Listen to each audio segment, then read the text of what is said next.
Thân chào cả nhà, không nên xem chùa đâu đó. Nhớ đăng ký, like, comment để ủng hộ tin nha. Hậu quả của việc tên bị đưa lên dark web là gì? Một là bị rớt, hai vẫn là bị rớt. Năm 2016, một người phụ nữ được thông báo có ai đó trên dark web đã thuê sát thủ để rớt cô ấy. Người phụ nữ sợ hãi đến mức suýt chết, cô không dám bước ra khỏi nhà và còn lắp hệ thống báo động trong nhà. Cảnh sát bảo vệ 24 giờ. Tuy nhiên cuối cùng, cô ấy vẫn bị rớt. Xin lưu ý, đây là một sự kiện có thật. Tháng 5 năm 2016, cảnh sát đã đột kích vào một trang web có tên là Bi kịch Mafia. Đây là một trong những trang web nổi tiếng về mạng sát thủ thuê rớt người trên dark web. Khi xem qua các tài liệu thu được, một đơn hàng kỳ lạ xuất hiện trong hệ thống. Chủ nhân của đơn hàng này tên là Tiểu Tuyết. Đơn hàng ghi rõ chiều cao, cân nặng, địa chỉ nhà và các bức ảnh hàng ngày của Tiểu Tuyết. Thậm chí còn có biển số xe của cô ấy. Người đặt đơn hàng này có tên là Cẩu Đệ. Cô ấy viết trong đơn hàng: người này đã ngủ với chồng tôi và còn cướp khách hàng trong công việc của tôi. Tôi muốn cô ấy chết. Ngoại tình, cướp khách hàng. Muốn cô ấy chết, cảnh sát không dám chủ quan, ngay lập tức kiểm tra tất cả lịch sử giao dịch của Cẩu Đệ trên trang web. Cảnh sát bị sốc khi phát hiện ra tên ác độc này trước đó đã đặt hàng rớt người 4 lần. Ngày 15 tháng 2 năm 2016, Cẩu Đệ bắt đầu đặt hàng, liên hệ với người sáng lập Euler và lập kế hoạch rớt Tiểu Tuyết. Dưới đây là thời gian của 4 lần ám sát. Ngày 19 tháng 3 năm 2016, khi Tiểu Tuyết tham gia một hoạt động huấn luyện chó, giả mạo một vụ tai nạn giao thông. Ngày 24 tháng 3 năm 2016, Tiểu Tuyết ở nhà một mình, giả mạo vụ cướp nhà rớt người và đốt xác, hủy thi thể. Ngày 28 tháng 3 năm 2016, từ 8 giờ 30 phút đến 10 giờ sáng, giả mạo vụ cướp rớt người. Từ ngày mồng 7 đến 10 tháng 4 năm 2016, dùng xăng ở cổng nhà đốt Tiểu Tuyết. Phương pháp rớt người vô cùng kỳ quái và mỗi lần đều đẩy người ta đến cái chết. Nhưng không biết là do sát thủ quá kém hay Tiểu Tuyết quá may mắn, cả 4 lần kế hoạch rớt người đều thất bại. Mặc dù không thành công, nhưng tiền đã được chi trả. Cẩu Đệ dù đau lòng, nhưng vẫn rơi lệ thanh toán 13 Bitcoin. Vào năm 2016, một Bitcoin có giá trị khoảng 1.000 đô la Mỹ. Vì vậy tổng giá trị của đơn hàng này là 13.000 đô la Mỹ và 13 Bitcoin. Nếu tính theo giá trị hiện tại, các bạn có thể tính thử là bao nhiêu tiền. Ngoài ra, trong các thông tin của những đơn hàng đầy ác ý này, còn một chi tiết khiến người ta rùng mình. Cẩu Đệ rất hiểu rõ hành trình của Tiểu Tuyết. Biết rõ đến mức nào? Chiều cao, cân nặng của Tiểu Tuyết, biển số xe và các thông tin khác đều biết. Thậm chí còn biết Tiểu Tuyết ở nhà từ mấy giờ đến mấy giờ và khi nào cô ấy sẽ ra ngoài bằng xe. Vì vậy cảnh sát bắt đầu nghi ngờ liệu Cẩu Đệ và Tiểu Tuyết chỉ đơn thuần là mối quan hệ của người chồng và tình nhân. Tuy nhiên vào lúc này, điều mà cảnh sát quan tâm không phải là chuyện này, mà là Tiểu Tuyết hiện giờ ở đâu. Cô ấy còn sống không? Ngày 31 tháng 5 năm 2016, cảnh sát đã đến nhà Tiểu Tuyết. Người mở cửa là một người đàn ông, tên là Lão Vương, chồng của Tiểu Tuyết. Cảnh sát thông báo lý do đến, muốn gặp Tiểu Tuyết để nói chuyện riêng, nhưng Tiểu Tuyết không có mặt. Lão Vương nói với cảnh sát, nếu có chuyện gì có thể để lại lời nhắn. Nhưng cảnh sát rất cẩn trọng. Họ chỉ nói với Lão Vương, ngày mai mang Tiểu Tuyết đến đồn cảnh sát một chuyến. Ngày hôm sau Tiểu Tuyết xuất hiện tại đồn cảnh sát. Lần này cảnh sát vào thẳng vấn đề. Chúng tôi đã hack vào dark web, có người trong trang web đó yêu cầu rớt cô. Cô có kẻ thù nào không? Kẻ thù trên dark web? Tiểu Tuyết nghe thấy hai từ này thì ngơ ngác. Vậy cô có ngoại tình không? Có phản bội chồng cô không? Ngay khi câu này được nói ra, chồng cô, Lão Vương, ngay lập tức trợn tròn mắt. Còn Tiểu Tuyết thì càng lúc càng khó hiểu. Cô kiên quyết lắc đầu phủ nhận. Tiểu Tuyết và Lão Vương là bạn từ nhỏ. Tiểu Tuyết mở một trường huấn luyện chó, công việc khá thành công. Còn chồng cô, Lão Vương, thì trở thành một lập trình viên. Hai người sống rất hạnh phúc và ngọt ngào sau khi kết hôn. Vì vậy, chuyện cảnh sát nhắc đến ngoại tình, Tiểu Tuyết chắc chắn không làm và cũng không bao giờ làm. Hơn nữa, Tiểu Tuyết có quan hệ rất tốt với hàng xóm. Cô là người hiền lành, được mọi người yêu mến. Người như Tiểu Tuyết, ai lại muốn rớt cô ấy? Sau khi giải thích với cảnh sát, cả hai bên đều rơi vào im lặng. Giờ chỉ có một lời giải thích duy nhất hợp lý. Cẩu Đệ đang nói dối. Nhưng việc tranh cãi về sự thật hay giả không có ích gì. Điều quan trọng lúc này là sự an toàn của Tiểu Tuyết. Trước khi rời đi, cảnh sát yêu cầu Tiểu Tuyết nộp danh sách những người quen, liệt kê vài người có thể có thù với cô ấy. Và còn yêu cầu vợ chồng cô phải chú ý đến an toàn cá nhân. Sau khi về nhà, Tiểu Tuyết ngay lập tức lắp báo động khắp nơi. Cô còn lắp ổ khóa mật khẩu cho ga ra chứa xăng. Cảnh sát cũng ẩn nấp ở xung quanh, chờ đợi trong bóng tối để xem tên sát thủ có tự lao vào bẫy không. Nhưng sau nhiều ngày chờ đợi, tên sát thủ vẫn không đến. Mãi đến 2 tháng sau, cuối cùng họ cũng nhận được tin từ cảnh sát. Hóa ra trang web Muffin này chỉ là một trang lừa đảo. Những vụ thuê sát thủ giết người nghe có vẻ rất hoành tráng, nhưng thực tế chỉ có 3 người đứng sau. Trang web này trông có vẻ rất lớn. Thực ra, chỉ có 3 người đứng sau. Sau khi những người đó đặt đơn hàng, trang web hoàn toàn không có kế hoạch sắp xếp ai thực hiện nhiệm vụ. Tiểu Tuyết nghe xong thì cảm thấy nhẹ nhõm. Cô cũng không còn lo lắng nữa. Nhưng đúng lúc này, cô đột nhiên nhận được một email ẩn danh và thấy người gửi có tên là Giang. Nội dung chính của email là: Diêm Vương gọi cô chớt vào canh 3. Ai dám để cô sống đến canh 5. Ngày 13 tháng 11 năm 2016. Một ngày cuối tuần bình thường. Lúc này đã 6 tháng trôi qua từ khi cảnh sát bắt đầu điều tra, và 4 tháng từ khi Tiểu Tuyết nhận được lá thư đe dọa đó. Trong 4 tháng đó, Tiểu Tuyết vẫn an toàn vô sự. Điều này khiến người ta nghi ngờ liệu tên sát thủ chỉ là hù dọa. Vì vậy, cảnh sát cũng bắt đầu lơ là cảnh giác. Cho đến tối ngày 13 tháng 11, lúc 7 giờ, Lão Vương đi đến nhà bố vợ để đón con trai về. Khi vừa mở cửa, con trai anh vội vàng chạy vào trong tìm mẹ. Anh vừa mở cửa lớn, con trai chạy vào trong tìm mẹ. Nhưng chỉ vài phút sau, con trai vội vã chạy đến bên Lão Vương, với vẻ mặt hoảng hốt hỏi bố: Mẹ sao lại nằm trên sàn vậy? Lão Vương cảm thấy có chuyện chẳng lành. 3 bước thành 2 bước, lao vào phòng khách. Kết quả, ông thấy Tiểu Tuyết ngã ngửa, nằm trong vũng máu, mắt mở to, bất động. Ông Lão Vương hoảng loạn vội vàng gọi báo cảnh sát. Sau đó, cảnh sát và pháp y nhanh chóng đến hiện trường, tiến hành khảo sát hiện trường. Họ phát hiện, phía dưới đầu Tiểu Tuyết là một đống não và máu. Do đó, ban đầu xác định cô ấy chết do bị chấn thương sọ não. Cảnh sát lập tức đi hỏi thăm những người hàng xóm xung quanh. Đầu tiên là gia đình đối diện nhà Tiểu Tuyết. Người trong gia đình này cho biết, vào khoảng 5 giờ chiều ngày hôm đó, họ đang cắt cỏ trong vườn. Và trong lúc ấy, họ vô tình nhìn thấy khói trắng từ nhà Tiểu Tuyết bốc lên, từng đám khói trắng dày đặc. Nghĩa là, có người đã bật lò sưởi trong nhà Tiểu Tuyết. Nhưng điều kỳ lạ là hôm ấy trời không lạnh. Vậy thì bật lò sưởi làm gì? Ngoài hàng xóm, còn có những người khác cũng phát hiện ra một số điều bất thường. Và chiều hôm đó từ 4:45 đến 5:45, tại trường huấn luyện chó nhỏ, phụ huynh đang đợi đón con nghe thấy tiếng xe lốc trượt rất chói tai từ sân. Để có thêm thông tin, cảnh sát đã thẩm vấn người phát hiện đầu tiên. Cảnh sát hỏi ông ấy về việc vợ mình bị rớt trong lúc cướp. Ông đang ở đâu và làm gì? Lão Vương từ từ khai báo về chứng cứ ngoại phạm của mình với cảnh sát. Ông nói rằng từ sáng sớm, ông đã làm việc từ xa trong tầng hầm của nhà cho đến bữa trưa. Và cô Tiểu Tuyết có vẻ không khỏe, nên sau khi ăn trưa, cô ấy đã quay lại phòng mình. Chiều hôm đó, cha vợ ông ấy đến nhà giúp sửa cửa cho chó vào ra. Sau đó, Lão Vương chuẩn bị đưa Tiểu Tuyết đến phòng khám, hy vọng cha vợ sẽ ở nhà chăm sóc con cái. Cha vợ đồng ý và đưa con về nhà mình. Sau khi cha vợ đi, Lão Vương gọi Tiểu Tuyết dậy chuẩn bị ra ngoài. Nhưng Tiểu Tuyết nói chỉ cần nghỉ ngơi một chút là được, không cần đi bác sĩ. Lão Vương cũng đồng ý. Đến hơn 5 giờ, Lão Vương lái xe đi đón con trai từ nhà cha vợ. Về đến nhà, ông thấy vợ mình đã chết thảm trong nhà.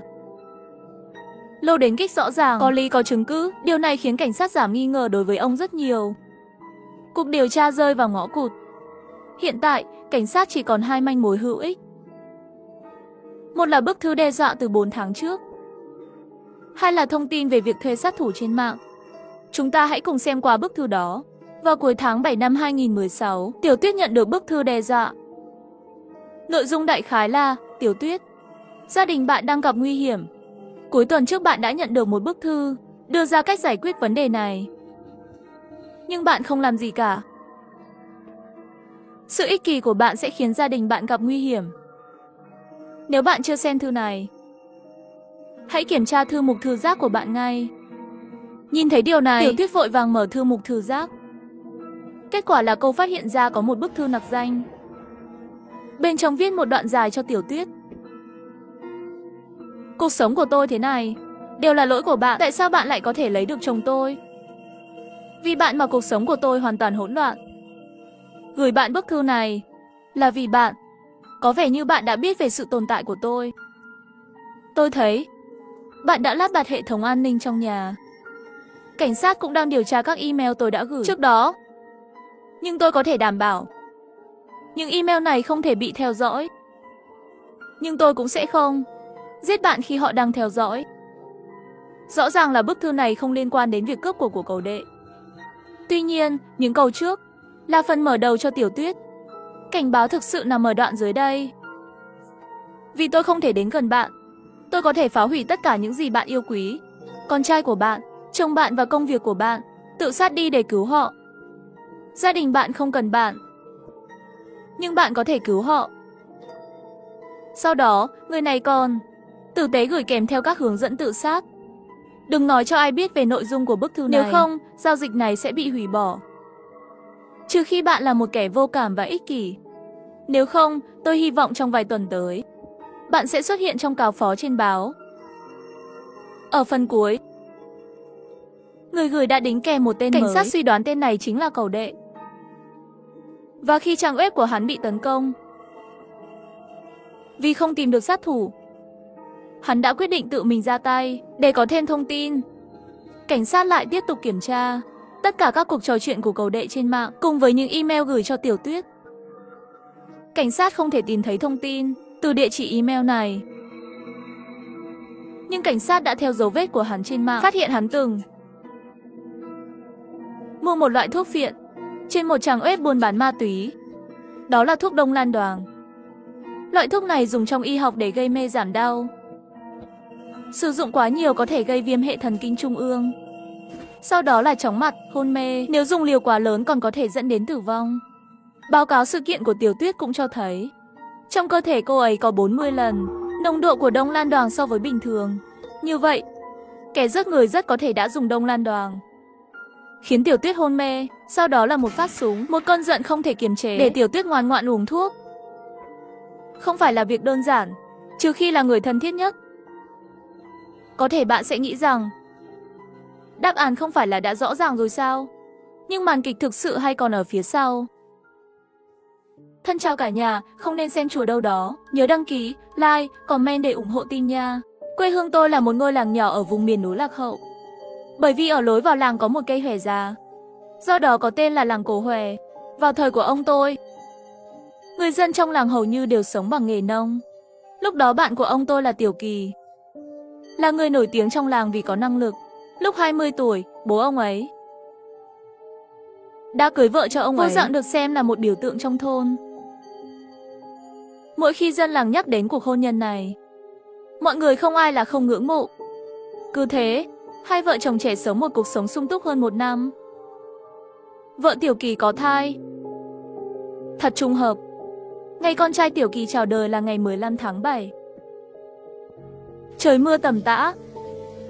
Đó là ngày âm khí nặng nhất trong năm. Phụ nữ khi sinh còn rất yếu. Ta sùng sợ sấm sét. Để tránh sấm sét, đều trốn trong nhà của người lạ. Tiểu Kỳ nghe người khác nói, chỉ cần treo một con dao làm bếp ở cửa sẽ có thể trừ tà. Ngay lập tức anh ta lấy dao làm bếp treo lên. Trong nhà không ngừng truyền tiếng hét xé lòng của người vợ. Tiểu Kỳ bất an đi qua đi lại trước cửa phòng. Đột nhiên bên ngoài có một tiếng động lớn, hình như là gì đó đập vào cửa. Đúng lúc này con dao làm bếp trên cửa bị rơi xuống. Đúng lúc này, có tiếng trẻ con khóc trong nhà. Tiểu Kỳ không để ý vết thương chạy thẳng vào phòng. Bởi vì hôm đó trời đại vũ, cứ thuận miệng đặt tên cho đứa trẻ là Đại Vũ đi. Ngày Đại Vũ đầy tháng, trong làng là một ngày náo nhiệt. Nhưng điều kỳ lạ là đủ 1 tháng rồi, vết thương của Tiểu Kỳ vẫn chưa lành. Sau khi làm xong ngày đầy tháng cho Đại Vũ, bị kiệt sức, Tiểu Kỳ nằm trên giường và bị sốt cao. Vợ Tiểu Kỳ vừa vội vừa sợ, liền đi mời chú Lục đến. Chú Lục là một trong số ít người từng rời khỏi làng. Truyền thuyết kể rằng khi còn trẻ ông đã đi theo một vị đạo trưởng, học một số đạo thuật, biết một chút về y thuật, khẳng định biết về âm dương. Chú Lục đến nhà Tiểu Kỳ, vừa nhìn thấy liền tức giận, lấy một chai nhỏ từ túi ra. Đây là linh dược trị thương. Cô bôi nó lên vết thương mỗi ngày vào buổi trưa và lúc nửa đêm. Có thể tốt hay không thì phải xem số phận của hắn. Nói xong câu này chú Lục liền rời đi. Nhưng sau đó, Tiểu Kỳ không những không có chuyển biến tốt hơn nữa sinh lực của ngày xưa không còn nữa. Như một người chết vậy. Cuối cùng sau 1 tháng, Tiểu Kỳ vẫn không qua được. Theo quy định của làng, người sau khi chết không được đem chôn ngay lập tức, phải để ở trong nhà 7 ngày. Sau đó mới có thể đem chôn. Ngày thất đầu, quan tài được đưa ra nghĩa địa. Chuyện lạ đã xảy ra. Chỉ nghe thấy tiếng động bên trong quan tài, giống như có ai đó đang đập bên trong. Mọi người ở đây đều nghe thấy tiếng động này. Người nhát gan đã hét lên xác chết vùng dậy. Xác chết vùng dậy rồi. Nhìn thấy tình huống này, những người ở đây ngoại trừ vợ Tiểu Kỳ, tất cả đều không nhịn được run rẩy. Chỉ thấy chú Lục lấy ra từ trong túi một tấm bùa màu vàng, dán lên quan tài. Nhưng bên trong quan tài vẫn không ngừng truyền đến tiếng đập. Lúc này chú Lục nói không sao, không phải xác chết sống lại. Nếu là xác chết sống lại, vậy thì lá bùa đã có tác dụng rồi. Sau đó chú Lục bảo mấy người mở quan tài ra, xem chuyện gì đang xảy ra. Những người khiêng quan tài nhìn nhau bối rối, không dám làm. Nhưng chú Lục có uy tín rất cao trong làng, không ai dám phản bác lời của ông. Vì thế lo lắng đến gần quan tài, Thất Lợi mở nắp quan tài ra, sau đó chạy ra rất xa. Mọi người nhìn chằm chằm vào chiếc quan tài, chờ hồi lâu không có động tĩnh gì. Mọi người vừa chuẩn bị đi qua để tìm hiểu. Nhưng lúc này, Tiểu Kỳ từ trong quan tài ngồi dậy. Mắt hắn nhắm chặt, sắc mặt trắng bệch, cơ thể đang hơi run rẩy. Vợ Tiểu Kỳ nhìn thấy vậy khóc lóc chạy qua. Chú Lục vội vàng kéo cô ấy lại. Chuyện này có chút quỷ dị. Đừng đi. Nhưng vợ Tiểu Kỳ như bị điên, gạt tay chú Lục ra, chạy đến trước quan tài khóc lóc. Tiểu Kỳ, anh may tỉnh lại đi, chúng ta về nhà thôi. Nói xong liền ngất đi. Lúc tỉnh lại đã là đêm rồi. Cô ấy đã ngủ cả ngày rồi. Thấy Tiểu Kỳ tỉnh lại, mẹ Tiểu Kỳ rất vui, kích động nói tỉnh dậy là tốt rồi. Tỉnh dậy là được rồi. Vợ Tiểu Kỳ xuống giường Đại Vũ lại đây, muốn Tiểu Kỳ nhìn thấy con trai mình. Nhưng mà Đại Vũ vừa đến gần Tiểu Kỳ liền khóc không ngừng. Vợ hắn đành phải bế đứa bé sang một bên. Tiểu Kỳ có vẻ rất không vui, trong mắt hình như còn có một tia sát khí không dễ phát hiện. Nhưng đây chỉ là một khúc dạo đầu. Dù sao Tiểu Kỳ có thể sống lại là một chuyện vui lớn. Cả gia đình ăn một bữa cơm đoàn viên sau khi vượt qua tai nạn. Nhưng trong đôi mắt của bố Tiểu Kỳ dường như đang có một nỗi lo lắng mơ hồ. Tối hôm đó, vợ Tiểu Kỳ có một giấc mơ. Trong mơ, Tiểu Kỳ một mình nằm trong quan tài tối tăm. Đột nhiên, Tiểu Kỳ trong quan tài đột nhiên mở hai mắt. Trên mặt anh ta lộ ra một chút nụ cười đều. Sau đó nhàn nhã nói: "Tôi về rồi." Tiểu Kỳ vợ bị dọa tỉnh, đổ đầy mồ hôi lạnh. Cô ấy cũng cảm thấy có gì đó hơi lạ, bởi vì vừa rồi khi Tiểu Kỳ cởi quần áo, không thấy vết dao nào trên vai, thậm chí không để lại một vết sẹo nào. Vợ Tiểu Kỳ quay đầu, muốn nhìn Tiểu Kỳ đang ngủ bên cạnh, nhưng cô ấy gần như hét lên vì sợ hãi. Tiểu Kỳ dưới ánh trăng, đang nhìn chằm chằm với đôi mắt ác độc, nhìn thẳng vào cô ấy, giống như một con quỷ vừa mới ra khỏi địa ngục. Nằm bên cạnh, cái nhìn dữ tợn đó làm cho vợ Tiểu Kỳ không rét mà run. Giọng vợ Tiểu Kỳ run rẩy hỏi: "Tiểu Kỳ sao vẫn chưa ngủ?" Nhưng trả lời vợ Tiểu Kỳ chỉ có sự im lặng chết chóc. Cô ấy thậm chí không nghe thấy tiếng thở của Tiểu Kỳ. Sáng hôm sau, Triều Đệ dậy rất sớm. Ăn sáng xong, cha mẹ của Tiểu Kỳ đến nhà chú Lục để nói lời cảm ơn. Khi Triều Đệ ra sông giặt quần áo, Tiểu Kỳ ở nhà, lấy ở đâu ra một đống người giấy. Lại đào hố ở cửa, chôn người giấy xuống hố. Tiểu Kỳ vừa làm những thứ này, vừa cười ma quái. Chiêu đệ giặt quần áo trở về, đang thấy Tiểu Kỳ lấp đất vào hố. Cô ấy lo lắng đứng đó. Khi đã ăn tối xong, Tiểu Kỳ đi ngủ sớm. Đã muộn rồi. Người vợ do dự nửa ngày, cuối cùng quyết định đem chuyện 2 ngày này nói hết ra. Cô ấy nói với bố mẹ chồng, đêm qua Tiểu Kỳ cả đêm không ngủ nhìn chằm chằm cô ấy. Và hành động kỳ lạ của Tiểu Kỳ sáng nay. Mẹ Tiểu Kỳ thở dài nói,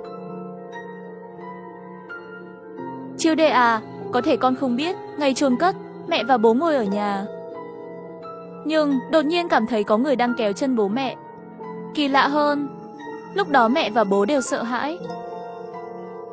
Chú Lục dẫn người đưa con và Tiểu Kỳ trở về. Ngay khi các con về đến nhà, con chó lớn màu vàng của nhà chúng ta vừa nhìn thấy Tiểu Kỳ liều mạng kêu lên. Chú chó lớn màu vàng nhìn thấy gia đình mình không bao giờ kêu. Hôm đó cũng không biết chuyện gì xảy ra, nhưng sủa một lúc, nó liền ông 2 tiếng kẹp đuôi chạy đi. Sáng nay bố mẹ đến nhà chú Lục. Vừa vào cửa, chú Lục nói Tiểu Kỳ không nên về. Nếu Tiểu Kỳ ở nhà, sớm muộn gì cũng xảy ra chuyện, có thể cả làng sẽ bị ảnh hưởng. Nhưng chúng ta có thể làm gì?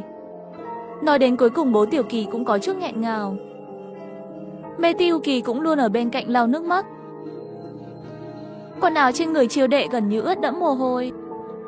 Cô vừa nghĩ tới phải cùng Tiểu Kỳ ngủ chung giường, liền nổi da gà. Mấy ngày nay đừng ngủ ở phòng sau nữa, ngủ với mẹ đi. Sáng hôm sau, Chiêu đệ vừa thức dậy liền phát hiện con chó lớn màu vàng ở nhà chết rồi.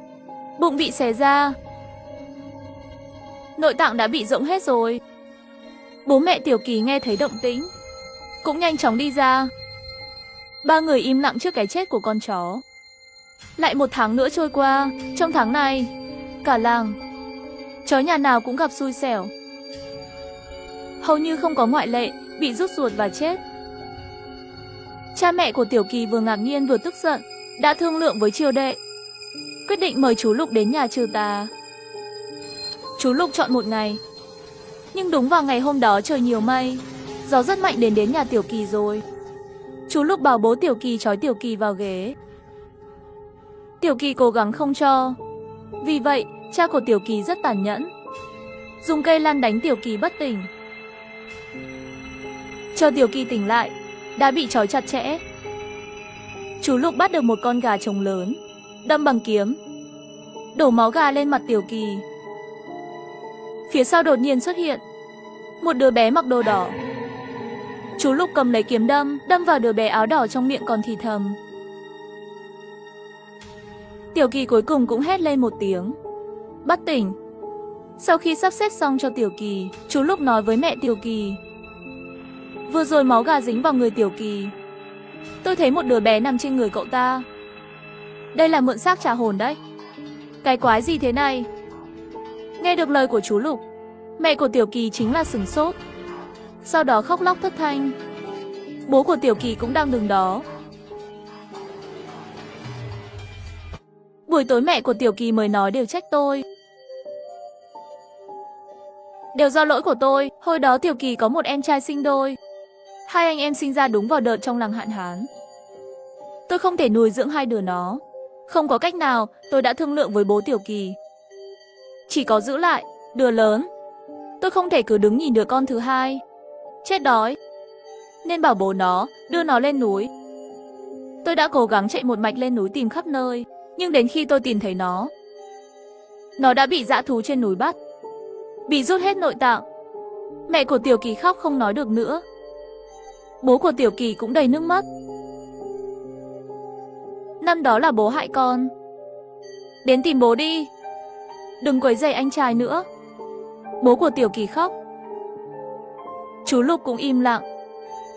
Chuyện đã đến nước này rồi, không còn cách nào khác. Linh hồn của Tiểu Kỳ đã vào địa ngục rồi. Bây giờ mượn xác cậu ấy là linh hồn của em trai, cũng là con trai của 2 người. Nếu có thể làm tròn sự hiếu thảo với 2 người, sẽ không làm hại hàng xóm, cũng không nhất định phải làm cho hắn hồn phi phách tán. Cứ xem sau khi hắn tỉnh lại sẽ thế nào. Chú Lục lấy từ trong hộp bên người, lấy ra một cái chuông gió giấy, treo trước cửa phòng Tiểu Kỳ. Đây là chuông gió, có thể xoa dịu sự oán giận của quỷ dữ. Nếu sau này chuông gió không reo thì không sao. Nếu nó kêu, nghĩa là bóng ma trên người Tiểu Kỳ muốn tấn công. Mấy người phải đến nói cho tôi biết ngay. Vài ngày sau, không có gì xảy ra trong làng nữa. Ngay khi mọi người nghĩ rằng cơn bão đã lắng xuống, thì có một việc đã xảy ra. Tối đó, hàng xóm Thiết Trụ chạy đến nhà Tiểu Kỳ. Anh ta xông vào nhà với đôi mắt đỏ hoe, hét lên: Tiểu Kỳ, cậu đã làm gì con trai tôi? Nếu có vấn đề gì thì cậu đến tìm tôi không sợ cậu đâu, đừng hại con trai tôi. Chiêu đệ nhanh chóng giải thích: Thiết Trụ, Tiểu Kỳ bây giờ mỗi ngày ở nhà hầu hạ cha mẹ, không ra khỏi cửa. Anh đã tìm ở nơi khác chưa? Thiết Trụ nhìn chằm chằm, hét vào mặt chiêu đệ: tìm ở đâu? Tôi muốn gặp Tiểu Kỳ. Cô để anh ta đây. Lúc này cha của Tiểu Kỳ đi tới. Thiết Trụ, Tiểu Kỳ nhà tôi sáng sớm nay nói muốn đi dạo. Mấy ngày nay ở nhà cũng không ra khỏi nhà. Tất cả đều nghẹt thở, đến bây giờ vẫn chưa về. Vừa nói xong Tiểu Kỳ từ bên ngoài đi vào nói: Mẹ ơi, con xong chưa? Con đói rồi. Nói được một nửa, đột nhiên, chuông gió treo ở cửa nhà đột nhiên vang lên. Lúc này không có gió, và đó là một cái chuông gió hoàn toàn bằng giấy. Nó đột nhiên còn phát ra tiếng chuông kim loại va chạm. Bao gồm cả Tiểu Kỳ, mọi người trong phòng đều sửng sốt. Thiết Trụ bừng tỉnh, liền chạy đi tìm chú Lục. Tiểu Kỳ cũng lập tức đuổi ra ngoài.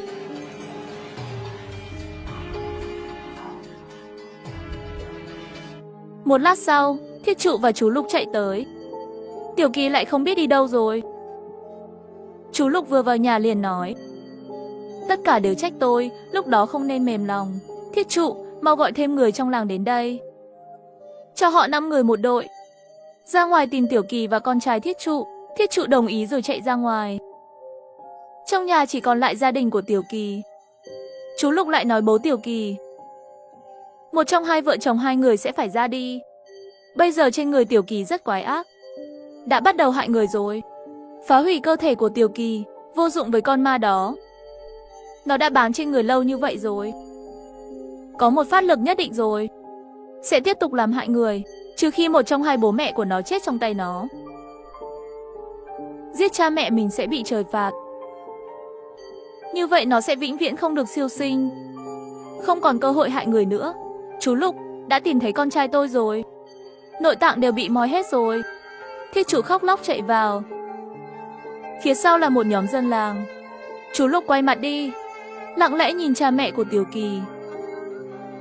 Hai người đều thấy đó, phải hy sinh một trong hai người, nếu không nó sẽ lại đi hại người khác. Hai người có chịu không? Bố Tiểu Kỳ cắn răng nói: Để cho tôi đi. Hãy để tên xúc sinh đó giết tôi đi. Mẹ Tiểu Kỳ khóc lóc: Để tôi đi. Chú Lục cũng rất khó khăn, nhưng vẫn đề nghị để cha của Tiểu Kỳ đi. Ông ấy bảo mấy người ở nhà với mẹ của Tiểu Kỳ, sau đó mang theo cha của Tiểu Kỳ đi ra ngoài tìm Tiểu Kỳ. Nhưng cả làng đã lục soát hết rồi, cũng không thấy dấu vết của Tiểu Kỳ. Sau đó bố Tiểu Kỳ dẫn mọi người đến chỗ bỏ rơi đứa con trai nhỏ của mình năm đó. Tiểu Kỳ của nhiên ở đó. Bố Tiểu Kỳ chạy tới, bắt lấy cậu ta, hét lên: Xúc sinh, năm đó là bố đã vứt bỏ con. Đến đây, giết bố đi. Tiểu Kỳ cười khẩy: Con sẽ không giết bố. Con sẽ làm cho tất cả những đứa trẻ trong làng phải chết cùng con. Nói xong liền quay người chạy đi, nhưng bị chú Lục và dân làng chặn lại. Nhóm người mất vô số sức lực, cuối cùng cũng đè Tiểu Kỳ xuống đất. Chú Lục lau mồ hôi trên mặt, nói nó biết mục đích của chúng ta. Không chịu thì phạm, vậy thì chúng ta sẽ hỏa thiêu nó. Nghe đến đây, trong mắt Tiểu Kỳ có chút sợ hãi, nhưng ngay lập tức lại cười điên cuồng. Các người thiêu tôi cũng vô dụng. Trong âm thanh của Tiểu Kỳ, dân làng ném những ngọn đuốc của họ vào anh ta. Tiểu Kỳ đang vặn vẹo giãy giụa trong lửa, cười điên cuồng.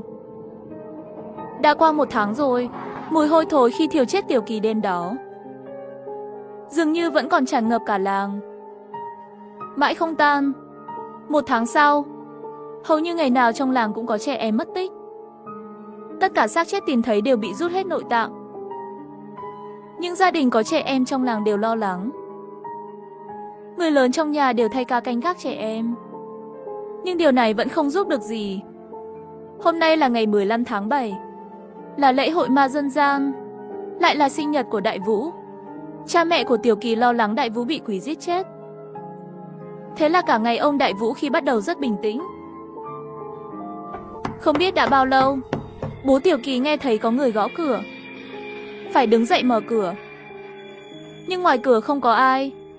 Lúc này cha của Tiểu Kỳ đột nhiên nghĩ đến cháu trai của mình còn ở trên giường. Nhanh chóng quay lại. Quả nhiên Đại Vũ đã mất tích rồi. Cha của Tiểu Kỳ không nghĩ gì, chỉ mặc một tấm áo và chạy lên núi. Chạy đến nơi Tiểu Kỳ bị thiêu chết. Quả nhiên Đại Vũ ở đó. Bên cạnh Đại Vũ là Tiểu Kỳ toàn thân cháy đen.